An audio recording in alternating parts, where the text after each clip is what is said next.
అనంతపురం జిల్లాలో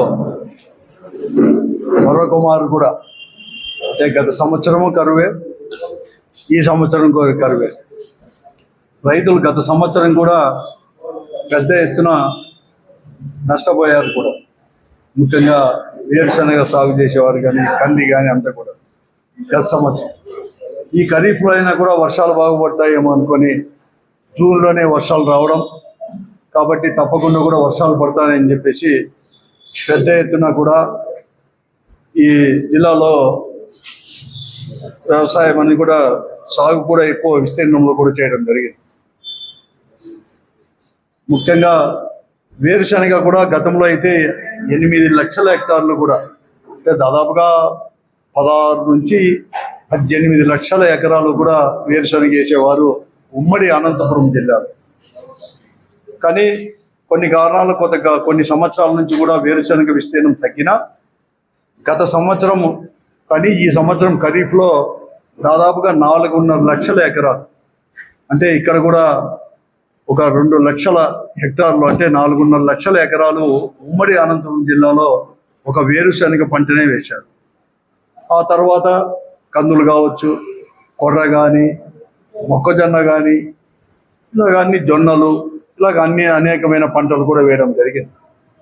కానీ ఎవరికైనా అందరూ కూడా వర్షాలు బాగా వస్తాయంటే దాదాపుగా ఒక 55 నుంచి 58 రోజుల వరకు కూడా ఈ జిల్లాలో, అంటే జూలై నుంచి ఆగస్టు చివరి వరకు కూడా జిల్లాలో ఒక చుక్క వర్షం కూడా రాని పరిస్థితులు కూడా అన్నీ కూడా ఎండిపోయినాయి కూడా. ఈరోజు అన్ని పంటలు దెబ్బతిన్నా వేరుశనగ పంట దాదాపుగా 4.5 లక్షల ఎకరాల్లో పూర్తిగా కూడా తుడిచి పెట్టుకొని పోయింది. కనీసం అంటే ఒక్కొక్క ఎకరాకు 30-35 వేల రూపాయలు పెట్టుబడి పెట్టుకుంది. ఈ 4.5 లక్షల ఎకరాల్లో ఒక వేరుశనగకు మాత్రమే 1600 నుంచి 1800 కోట్ల రూపాయలు పెట్టుబడి పెట్టిన వైనం ఈ జిల్లాలో, ఉమ్మడి అనంతపురం జిల్లాలో కూడా ఓన్లీ కేవలం ఒక వేరుశనగకు మాత్రమే పెట్టినారు. సర్వస్వం కూడా వేరుశనగ వేసిన వారు పోగొట్టుకున్నారు.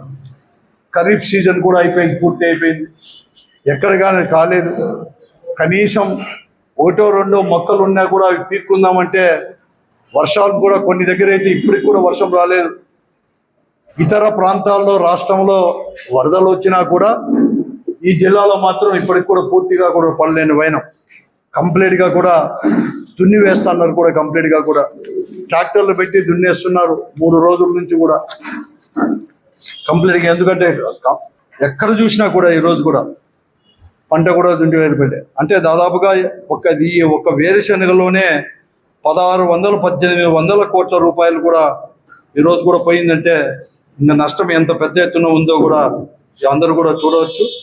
కానీ ప్రభుత్వం మాత్రం ఎక్కడ కానీ ఆదుకోవాలని చెప్పేసి ఈ రైతాంగాన్ని ఎక్కడ కానీ కాబట్టి పరిస్థితి కూడా ఈరోజు కూడా ఉండే. నిన్ననే ఇక్కడే దగ్గరే, అనంతపురం దగ్గరే, నేనే అక్కడ ఏదో పనిపైన వెళ్తే రైతులు ఉంటే పొలం దగ్గరికి వెళ్తే పాపం ట్రాక్టర్లతో కంప్లీట్గా ఎంత దున్నేస్తున్నారంటే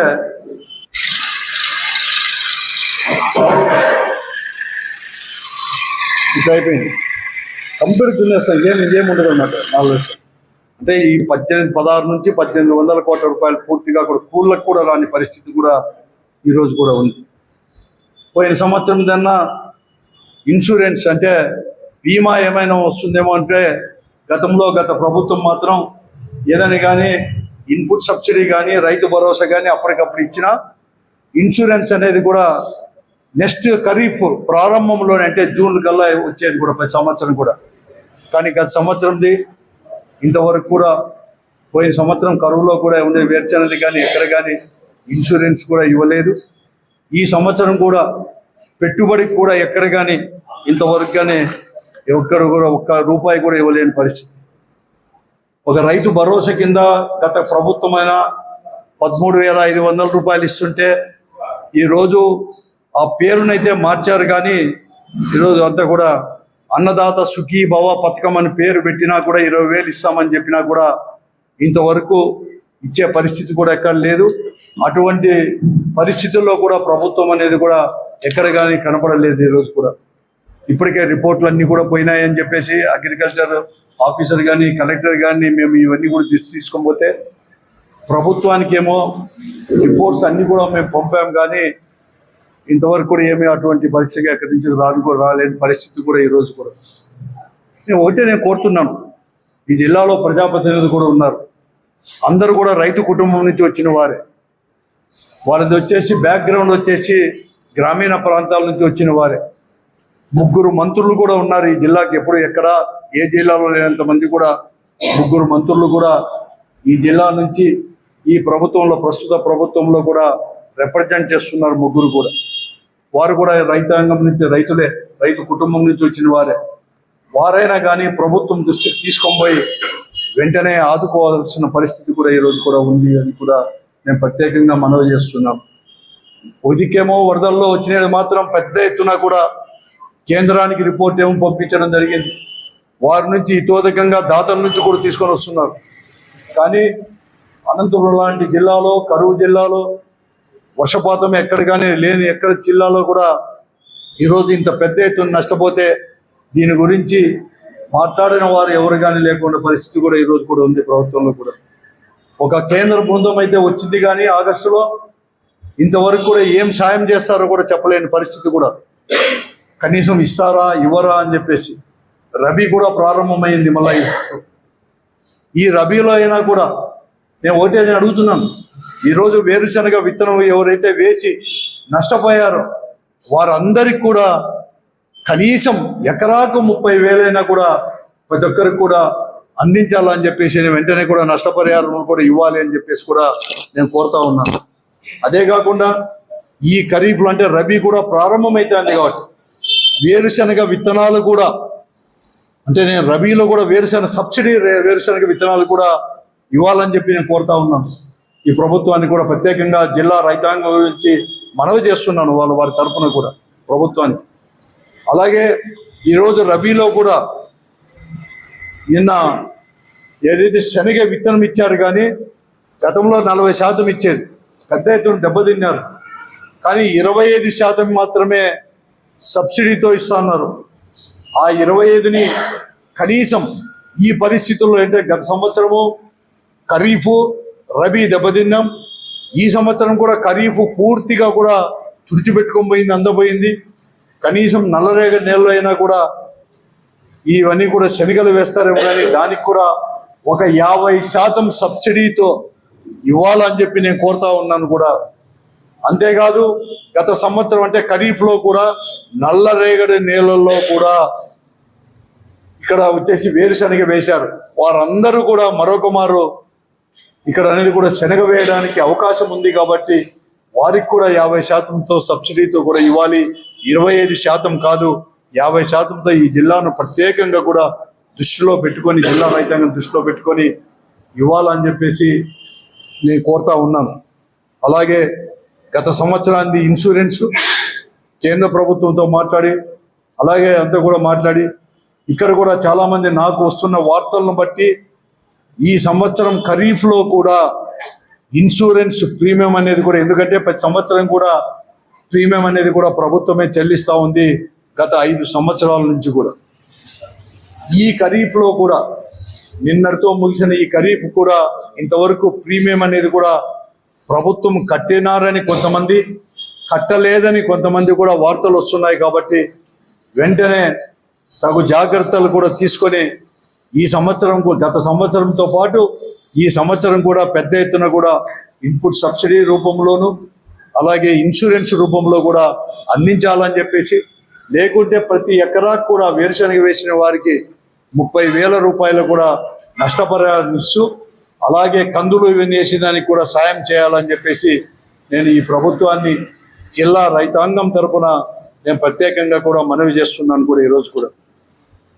అలాగే ఈరోజు ఈ అనంతపురం జిల్లాలో హార్టికల్చర్ కూడా బాగా కూడా పెరిగిపోయింది. గ్రౌండ్ వాటర్ కూడా దినదినానికి కూడా తగ్గుతూ వస్తున్నాయి. అందుకోసమే చాలామంది రైతులు బోర్లు లోతు చేసుకోవడమో లేకుంటే మోటార్లు కిందికి దించుకోవడమో ఇవన్నీ చేస్తూ కొత్తగా కనెక్షన్లు కూడా అంటే ఎలక్ట్రిసిటీ కనెక్షన్లు కూడా పెట్టుకోవారు.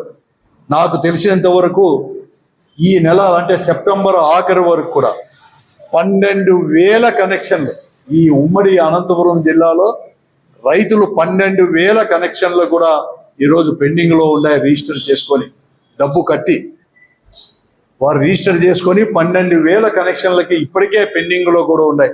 అంటే దాదాపుగా 4,000 ట్రాన్స్ఫార్మర్లు కూడా కావాల్సిన అవసరం ఉంది. ఈరోజు మేము ఎస్సీతో కానీ ఏ అధికారులతో ఏ రైతు మాట్లాడినా మేము మాట్లాడినా కూడా దాదాపుగా జనవరి అంటే ఫిబ్రవరి నుంచి కోడ్ వచ్చినప్పటి నుంచి ఇవ్వలేదు, కోడ్ వచ్చిందని. ఆ తర్వాత మెటీరియల్ లేవు, ట్రాన్స్ఫార్మ్ లేదు. మేము ప్రభుత్వానికైతే నివేదించాం వెంటనే తీసుకొని రావాలని. అవి వచ్చిన వెంటనే మెటీరియల్ వచ్చిన వెంటనే మేము కొత్త కనెక్షన్లు ఇవ్వడానికో లేకుంటే అదనంగా కూడా ట్రాన్స్ఫార్మర్ వేయడానికో వీలు ఉంటుంది, కానీ లేకుంటే వీలు కాదని చెప్పే జవాబు ప్రతి ఎలక్ట్రిసిటీ అధికారి నుంచి ఎస్సీ నుంచి ఏఈ వరకు కూడా వస్తున్నాయి. అందుకోసం నేను ప్రత్యేకమైన శ్రద్ధ చేయాలని చెప్పి నేను కోరుతా ఉన్నాను జిల్లాలో ఉండే ప్రజాప్రతినిధులు అందరికీ కూడా. ఈ ప్రభుత్వం ఎందుకంటే ముఖ్యమంత్రి చంద్రబాబు నాయుడు గారికి ఈ జిల్లా గురించి తెలియని పరిస్థితి కాదు. ఈ జిల్లాలోని కరువు ఛాయలు కానీ కరువు పరిస్థితులు కానీ హార్టికల్చర్ విషయం ఇవన్నీ కూడా. కాబట్టి దీనిపైన ప్రత్యేకమైన శ్రద్ధ తీసుకొని రావాలి.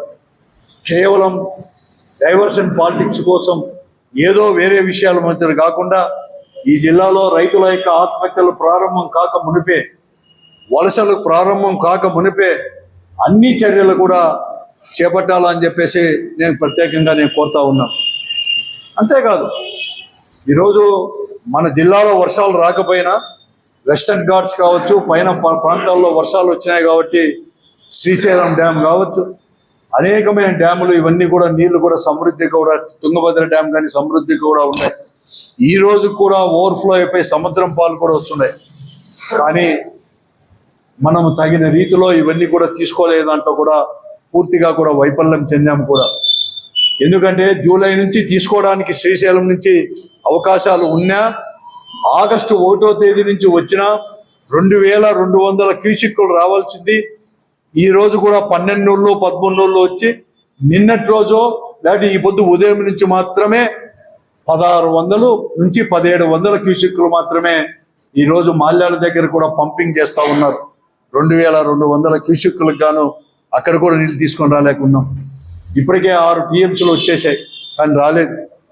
అలాగే తుంగభద్ర డ్యామ్ నుంచి కూడా ఇప్పటికి 10.5 టీఎంసీలు వచ్చినా కూడా వీళ్ళు లెక్కలు చెప్పేది, అధికారులు లెక్కలు చెప్పేది కేవలం ఎంపీఆర్లో కానీ పిఏబిఆర్లో డ్యామ్లో కానీ హెచ్ఎల్ఎంసి జీబీసీలో వాడుకునే నీళ్లు, డ్రింకింగ్ వాటర్కు వాడుకున్న నీళ్లు ఇవన్నీ కూడా జూలై 20 తేదీ నుంచి నీళ్లు వస్తూ ఉంటే తుంగభద్ర డ్యామ్ నుంచి వస్తూ ఉంటే 10.5 టీఎంసీ నీళ్లకు కేవలం 6.5 టీఎంసీలకు నీళ్లకు మాత్రమే లెక్కలు చెప్తున్నారు. కానీ అధికారులు ఎస్సీ దగ్గర నుంచి మిగతా 3.5 టీఎంసీ నుంచి 4 టీఎంసీ నీళ్లు ఎక్కడ ఎవరు వాడుకున్నారు ఎక్కడ వాడుకున్నారు చెప్పలేని పరిస్థితి ఈ జిల్లాలో నెలకొని ఉన్నాయి కూడా.